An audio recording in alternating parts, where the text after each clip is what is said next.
Scene 1. The Missing Princes. Once upon a time, there was a kind and wise king who lived in a grand golden castle. He had 7 strong sons and loved them more than anything. But because he loved them so much, he never wanted to be without them all at once. So when his sons went traveling, he always kept one son at home. One day, the 6 older brothers had grown into fine young men. The king called them to his throne and said, "My dear sons, it is time. Travel far and wide and find princesses to marry. But one of you must stay with me. Boots, my youngest, you will stay behind." The 6 older princes nodded. The king gave them golden-trimmed clothes and shining royal horses. Their armor sparkled as they rode off. "Don't forget to bring a princess for me, too." The 6 brothers traveled for many days, visiting great palaces and meeting beautiful princesses.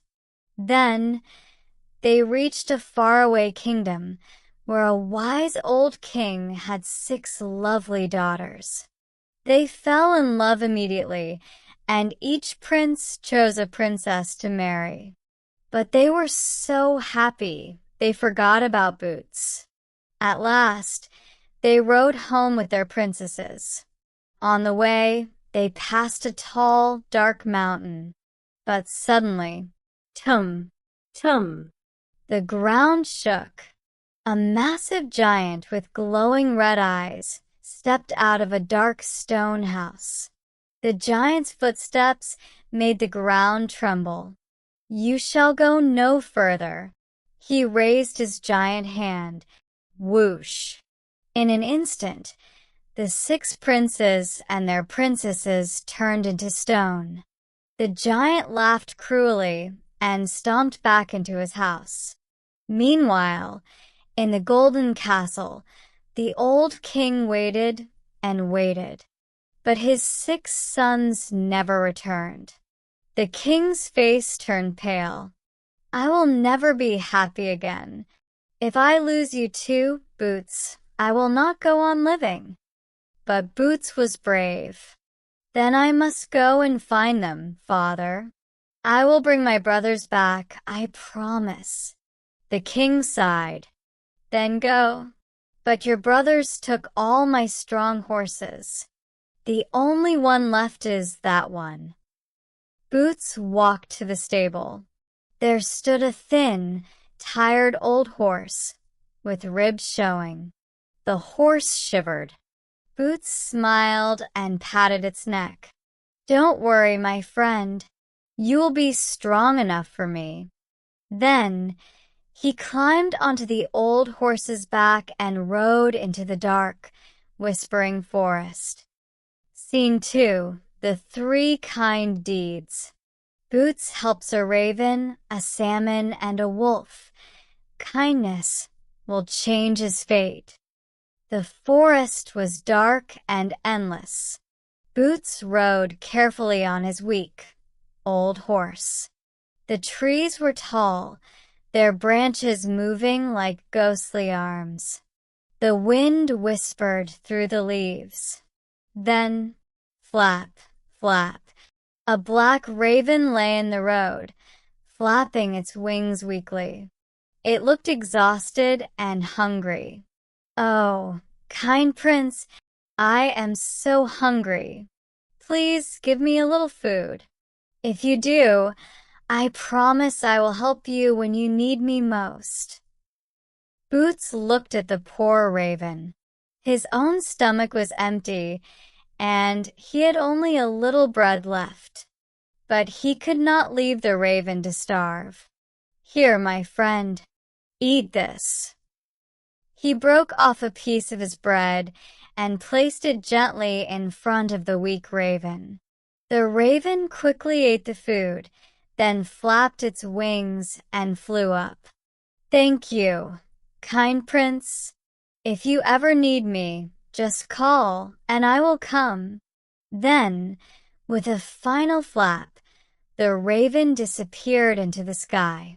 Boots sighed and rode on. A little further down the road, he came to a wide, rushing river. Something was moving on the shore. A huge, silver salmon lay on the rocks, trapped out of the water. "Oh, kind prince, I cannot breathe. Please help me. If you save me, I will help you when you need me most." Without thinking twice, Boots jumped off his horse. He picked up the heavy salmon and gently placed it back into the water. The salmon swam in happy circles, then jumped up from the water. "Thank you, kind prince. If you ever need me, just call my name and I will come." Then, with a splash, the salmon disappeared into the river. Boots smiled and rode on. As the night grew darker, he came to a lonely road, deep in the forest. There he saw a huge gray wolf. The wolf lay on the ground, so thin that its ribs showed. Its yellow eyes shone in the darkness. "Oh, kind prince, I am starving. I have not eaten in 2 years. I beg you, please give me your horse to eat." Boots froze. His heart ached. If he gave up his horse, how would he reach the giant's castle? But Boots looked into the wolf's hungry eyes. Finally he nodded. "I will give you my horse, but what will I do?" The wolf stood up weakly. "You have helped others. Now I will help you. Ride on my back, and I will carry you faster than any horse in the world." Boots smiled with hope. He climbed onto the wolf's strong back, held on tight, and suddenly, whoosh! The wolf ran faster than the wind, jumping over trees, rivers, and hills. The castle was getting closer. Scene 3. The giant's house. Boots arrives at the giant's house and meets the princess.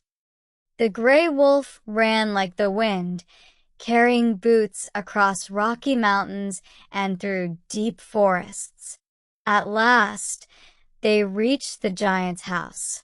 It was huge and dark, built into a steep, black mountain. Its walls were rough stone, its windows glowed red, and thick smoke curled from the chimneys. But something terrifying stood in front of the castle. 6 stone statues. Boots gasped. They were his 6 brothers and their princesses, turned to stone. Their faces were frozen in fear, their arms stretched forward, as if they had been trying to run away. Boots felt his heart burn with anger. "I must save them," he whispered. The gray wolf's yellow eyes glowed in the darkness. "This is the giant's doing, but there is someone inside who can help you. Go in, but be careful." Boots took a deep breath and pushed open the heavy wooden door. The castle was dark and cold. The floor was made of stone. Shadows from the fire danced on the walls. Then, by the warm, flickering fire, he saw someone, a beautiful princess. Her golden hair shone like the sun, but her blue eyes were full of sadness. She looked up and gasped in fear. "Oh, you must leave quickly. The giant will find you. He will turn you to stone, just like your brothers." But Boots stood tall. "I will not run. I have come to save them, and I will save you too." The princess's eyes filled with worry. "You don't understand. No one can defeat the giant. He has no heart in his body." Boots frowned. "Then I will find out where his heart is hidden." The princess hesitated, then whispered, The giant never tells the truth, but I will try to trick him. When he comes home, hide under my bed. Listen carefully to what we say, but stay silent like a mouse." Just then, tum, tum, tum, the castle shook. The giant stomped inside, his huge hands shaking the walls. "My eyes and limbs. I smell the blood of a Christian. Who is here?" The princess stayed calm. "Oh, my lord, a magpie flew down the chimney and dropped a bone. I threw it out, but the smell is still here." The giant grumbled. He ate a massive meal with his giant hands, and after a while, he lay down in bed. The princess sat beside him. "My dear, I always wonder, where do you keep your heart?" The giant laughed loudly, shaking the whole castle. "You think I would tell you? If you knew, you would try to destroy me. But fine, I will tell you. My heart is hidden under the doorsill." Under the bed, Boots held his breath. Scene 4. The secret of the giant's heart. The princess tricks the giant into revealing his biggest secret. The next morning, the giant woke up early and stomped off into the forest. As soon as he was gone, Boots and the princess grabbed a shovel. They quickly dug under the heavy doorsill, but there was no heart. The princess sighed. "He tricked us, but we'll try again tonight."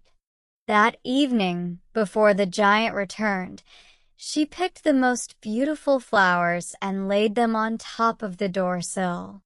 The giant stomped inside, sniffed the air suspiciously. "My eyes and limbs. I smell the blood of a Christian. Oh, my lord, a magpie flew down the chimney and dropped a bone. I threw it out, but the smell is still here." The giant grumbled, but then he noticed the flowers on the doorsill. "Who put these flowers here?" "Oh, my dear giant, I did. I love you so much that I wanted to honor your heart, because I know it is hidden under the doorsill." The giant threw back his head and laughed. "Ha! You believe anything, don't you? My heart is not there at all." The princess sighed and rested her chin on her hands. "Oh, but I wish I knew where your heart really is, my love. Please tell me." The giant smirked. "Fine, fine. If you must know, my heart is inside the cupboard against the wall." As soon as the giant fell asleep, Boots and the princess searched the cupboard. But there was nothing there. "He tricked us again, but let's try one more time." That evening, before the giant returned, the princess decorated the cupboard with golden flowers and glowing candles. When the giant stomped inside, he froze. "Who put these flowers here?" "Oh, my love, I just wanted to honor your heart. I know it is hidden in the cupboard." The giant grinned, but this time he looked nervous. "You really believe everything, don't you? But my heart is not there." The princess gasped. "Oh, then where is it really? Please tell me." The giant's face grew serious. He hesitated, looking around the room. Then at last he whispered, "Fine, I will tell you. My heart is far, far away. It is hidden in a lake. In the middle of the lake, there is a small island. On that island, there is an old stone church. Inside the church, there is a deep, dark well. In that well, a white duck swims. Inside the duck, There is an egg, and inside the egg is my heart." Under the bed, Boots grinned. Now he knew the giant's greatest secret. At the first light of morning, the giant stomped off into the dark forest. Boots rushed outside, and the gray wolf was waiting for him. The giant's heart is hidden on an island in the middle of a dark lake. But how do I get there? Jump on my back. I will take you there. Boots held tightly onto the wolf's thick fur. The wolf took off, running so fast that the trees blurred past. Over hills and valleys they went, over rivers and mountains. For many, many days they traveled, until at last they arrived at a dark, misty lake. How will I cross? Hold on tight. Do not be afraid. I will carry you. Then, splash! The wolf leaped into the cold, black water, swimming quickly toward the island in the center. The gray stone church stood tall on the island, its wooden doors locked tight. But then Boots saw the church keys hanging high up on the tower. How will I reach them? Call the raven. He will help you. So Boots called out to the raven. Whoosh! A shadow flew across the sky. The black raven swooped down, flapping its strong wings. I have not forgotten your kindness, Prince. I will help you. The raven soared high, grabbed the golden keys in its sharp beak, and dropped them into Boots' hands. Thank you, my friend. He unlocked the church door and stepped inside. The air was cold and damp. A deep, dark well stood in the center, and inside the well, a white duck swam back and forth. Boots kneeled by the water and called out softly, Here, little duck, come to me.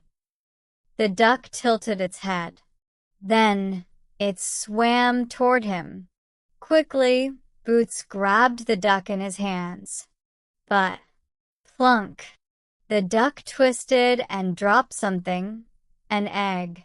The egg sank deep into the dark well. Oh no! Now what? Call the salmon. He will help.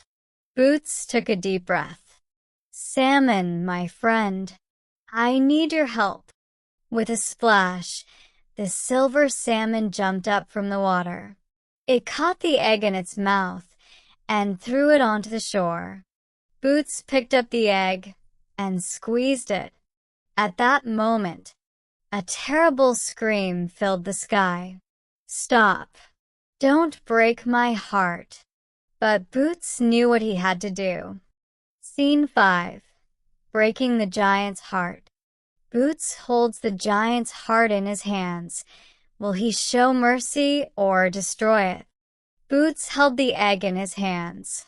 It was small and fragile, but inside, the giant's life was trapped.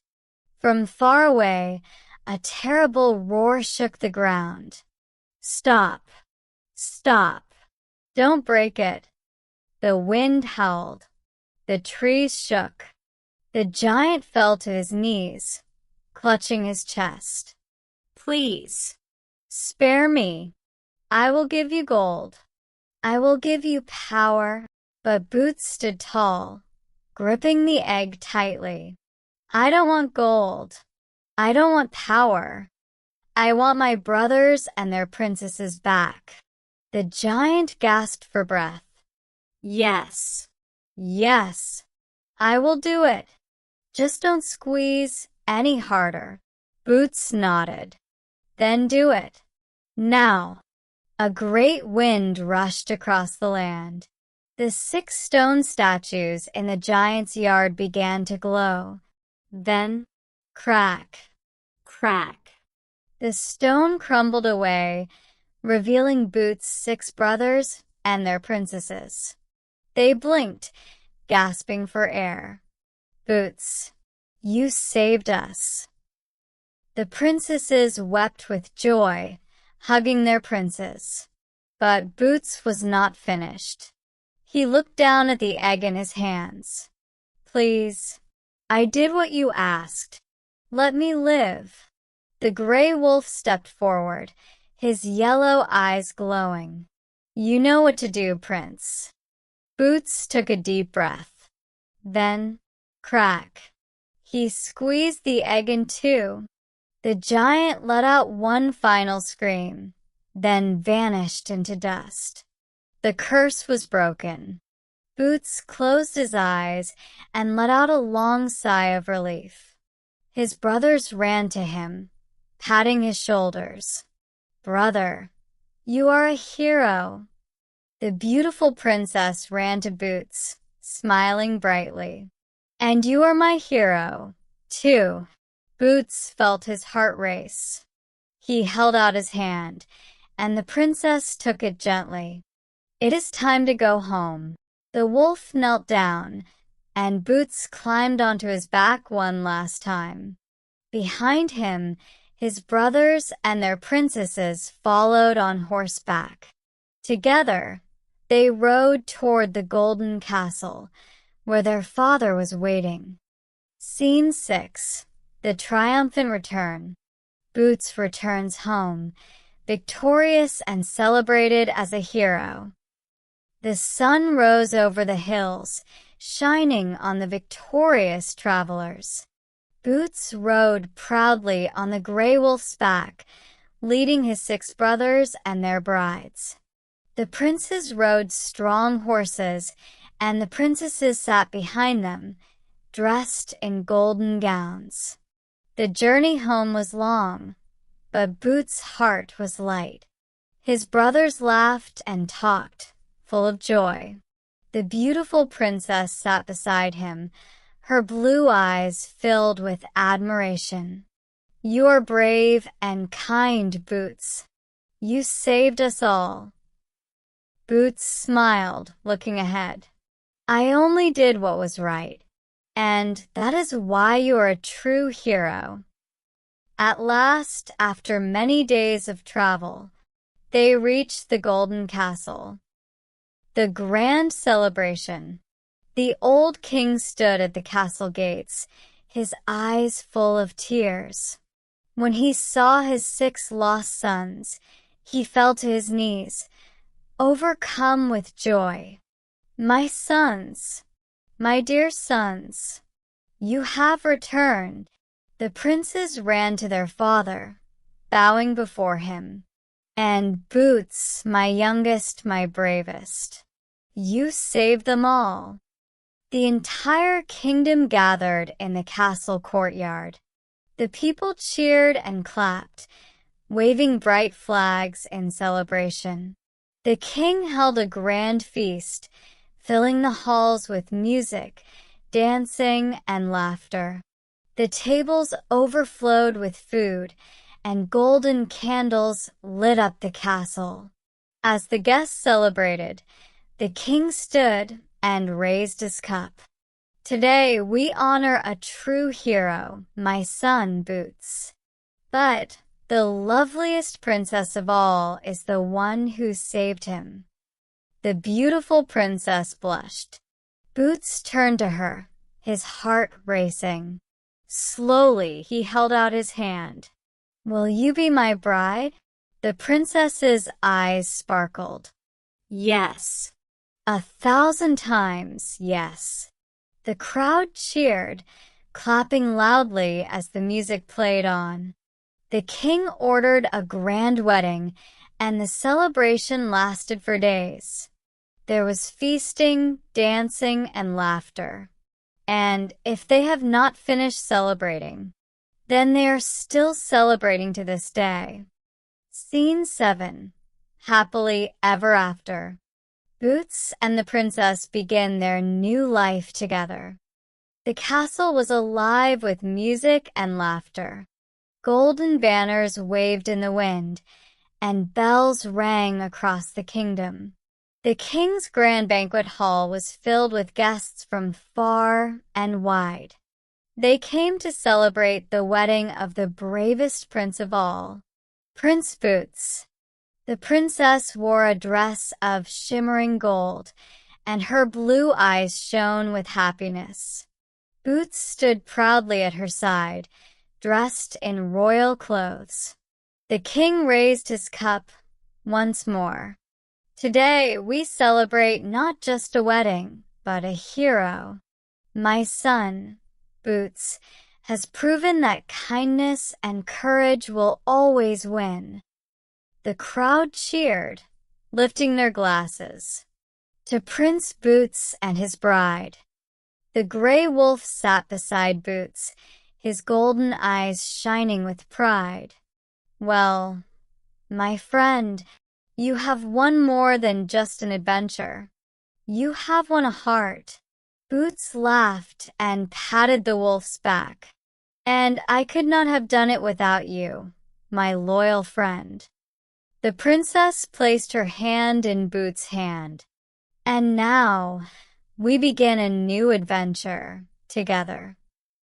Boots looked into her shining eyes, and he knew he had found his true happiness. As the music played, Boots and the princess danced across the ballroom floor. And if they have not stopped dancing, then they're still dancing to this day. The end.